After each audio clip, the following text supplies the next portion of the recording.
the night after WrestleMania, the night of surprises, debuts, NXT call ups.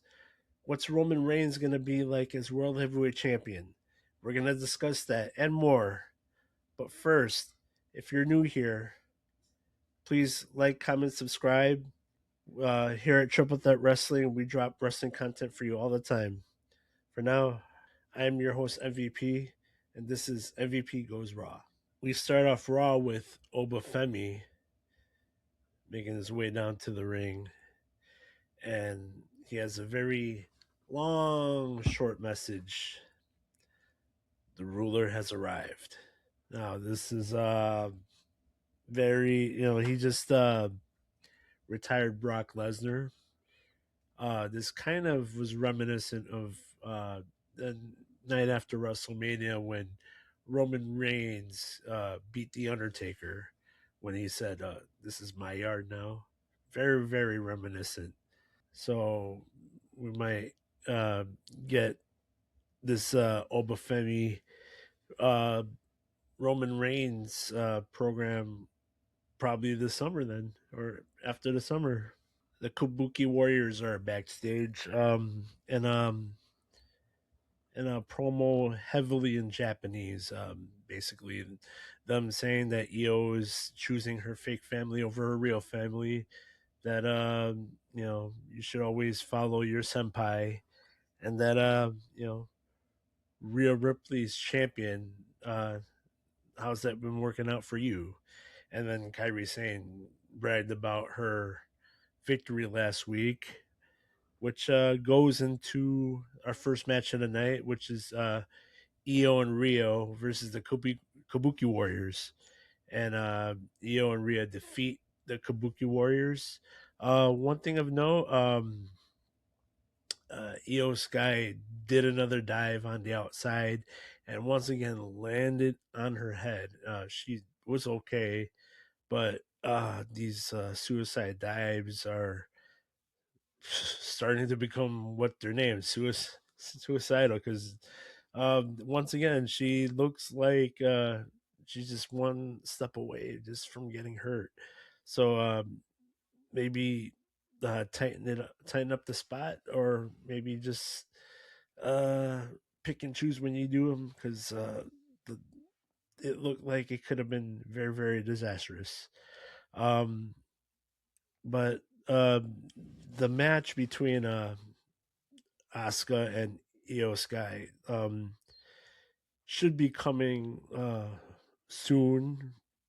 They keep teasing it. This should have been on Mania. It didn't actually happen to be on Mania, but we should be getting it soon. Get a payout from this feud, this never-ending feud seems to be. Um, but yeah, the the Kabuki Warriors lose to Io and Rhea.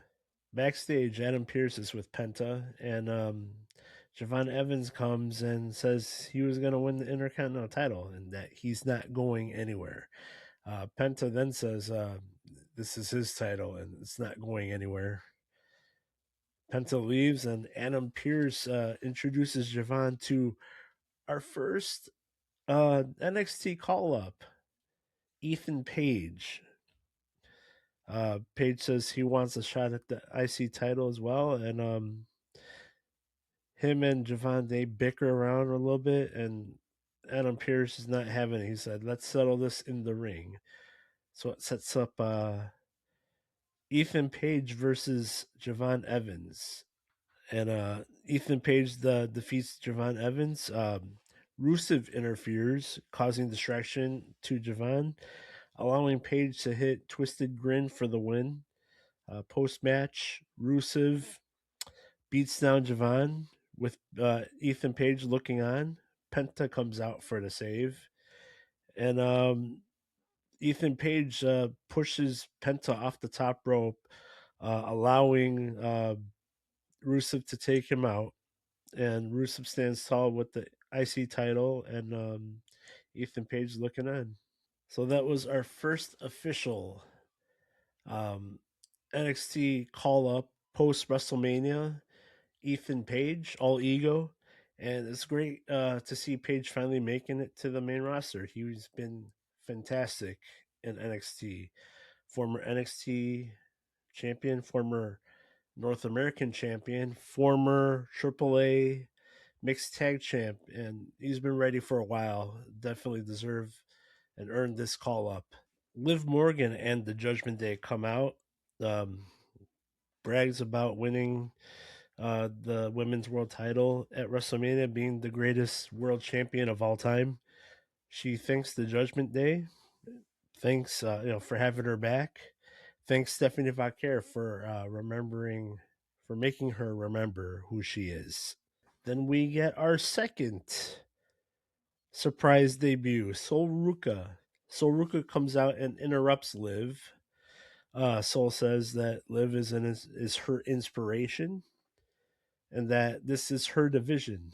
Liv tells her that she's no Liv Morgan and for her to leave the ring.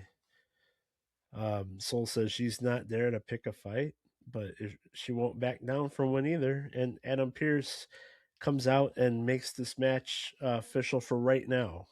So we have Liv Morgan defeating Sol Ruka. Zarya, another surprise, comes out and interferes, allowing Liv Morgan to hit Oblivion for the win. And as Liv Morgan celebrates up the ramp, Stephanie Vaquer comes out and they have a little stare off.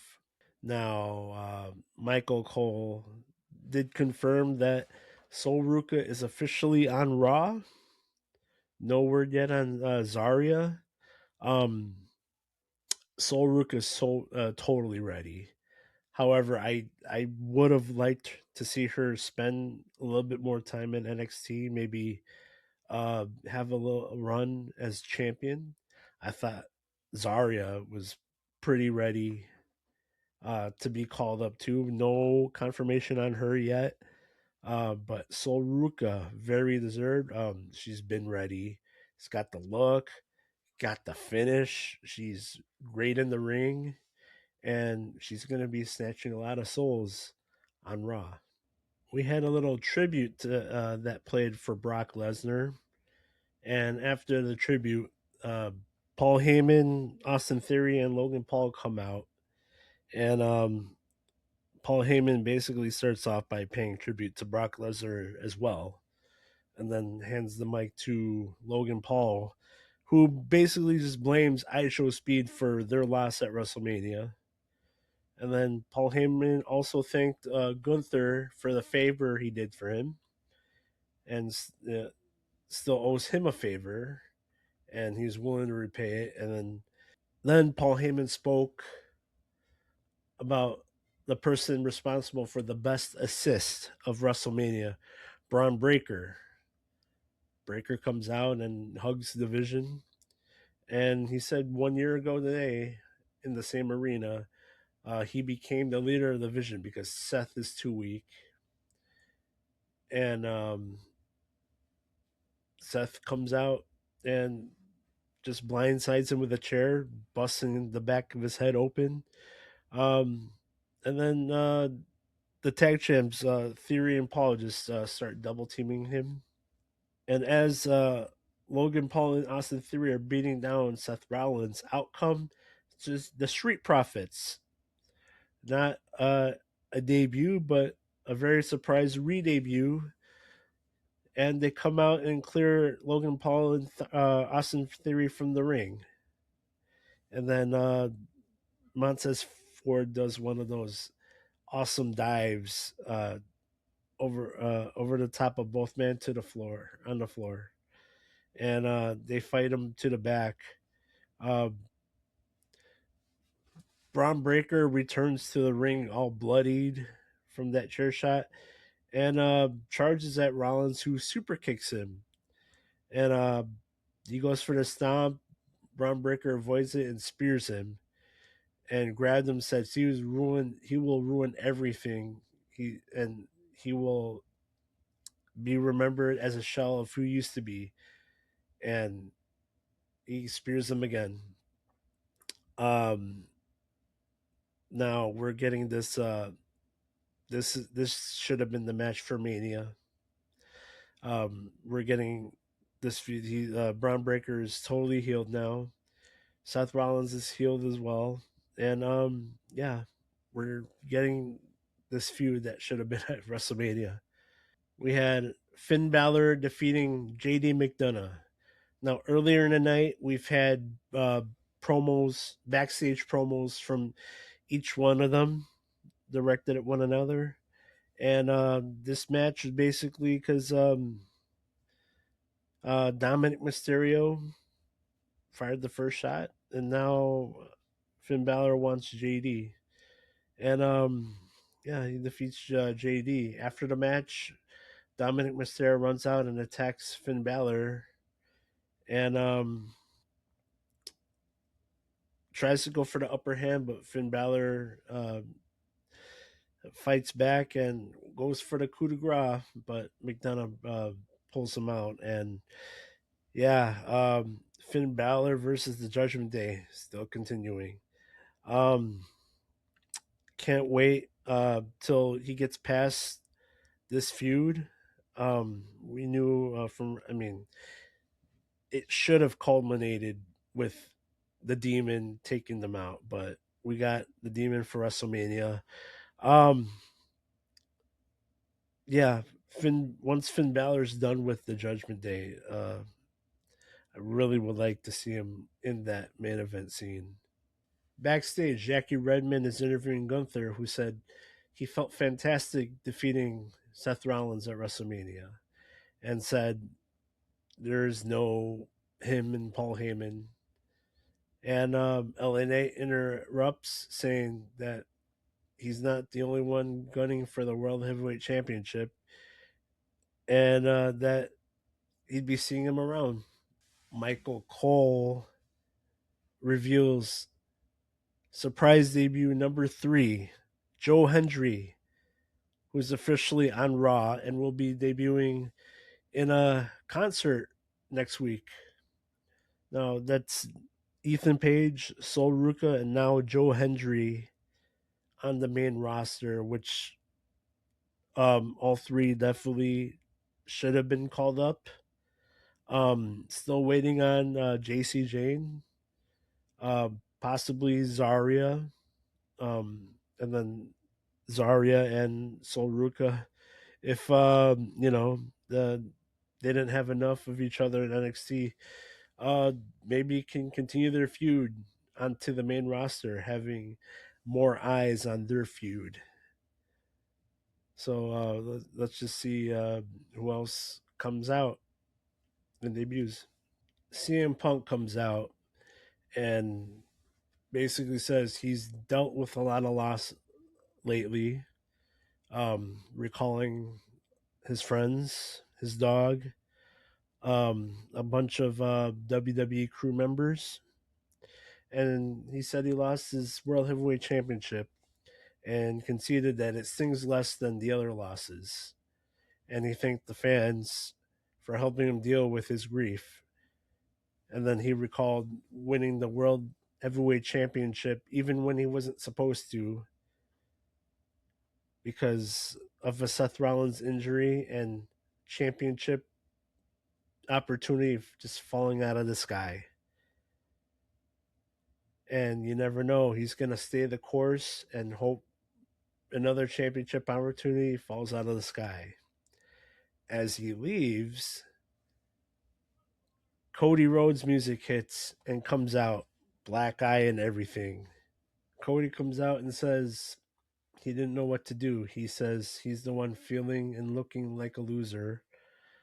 Punk said he's not a loser. That Punk was the loser because he lost.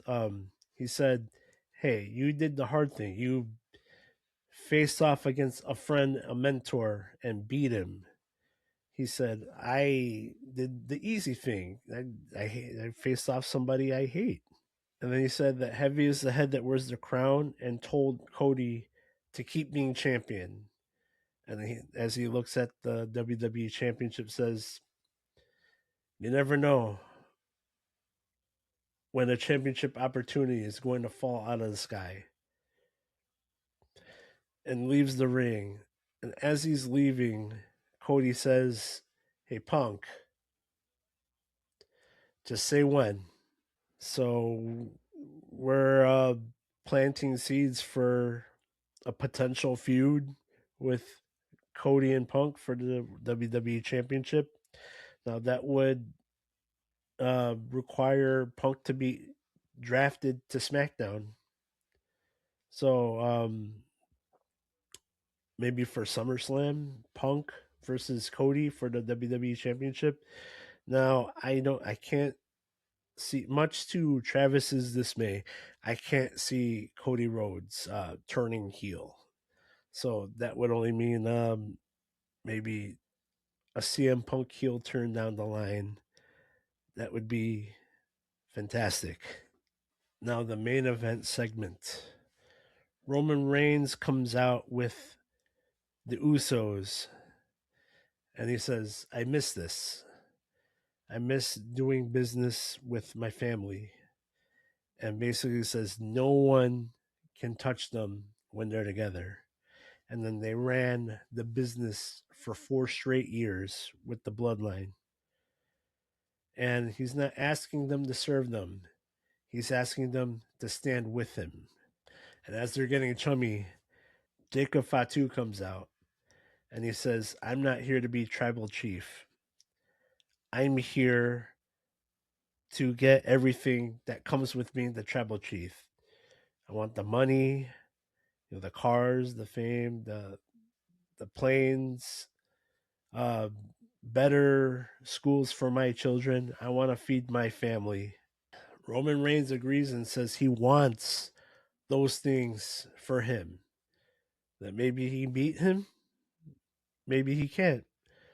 But if you can win, can you handle the burden of this title? Or if you lose, can you handle the burden of acknowledging me? Says the air is thin at the top of the mountain, and we'll give you a week to think about it. And calls him little cousin, and drops the mic, and the Roman and the Usos leave the ring, and that ends Raw. Now we have Jacob Fatu beating Drew McIntyre, and now he's has a set sight on family. Roman Reigns and the World Heavyweight Championship, and we have a cliffhanger ending, but this is family ties. We've been wanting to see these two interact with each other, and with Punk now behind him, he's got Jacob in front of him, and yeah, I'm okay with it. I don't see Jacob Fatu beating Roman Reigns, but the dynamic of family should be a good one. And that was your night after WrestleMania Raw. Like I said before, if you're new here, please like, comment, subscribe. Here at Triple Threat Wrestling, we drop wrestling content for you all the time. And in the description, we have a link tree. In that link tree has our affiliate link for Fanatics. If you want NBA's gear, if you want NFL gear, if you want WWE gear, you can get it by clicking our link. You can get them, no extra cost to you, but it gives us a little kickback. This was MVP Goes Raw. I'm MVP, you're not. See you later.